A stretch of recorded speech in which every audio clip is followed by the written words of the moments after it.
Today, you will learn how to create a checklist in Word without the Developer tab.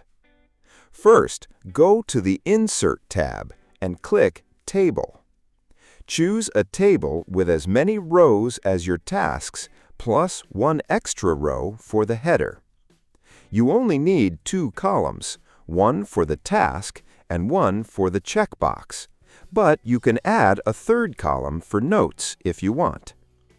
After that, drag the lines to adjust the size of each column. Now click the Table handle to select the whole table, then go to Table Design and choose a table style to make it look neat and clear. If you want to print your checklist, you are done here.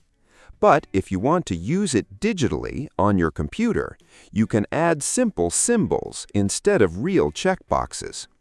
Just click outside the table and paste the symbol you want to use.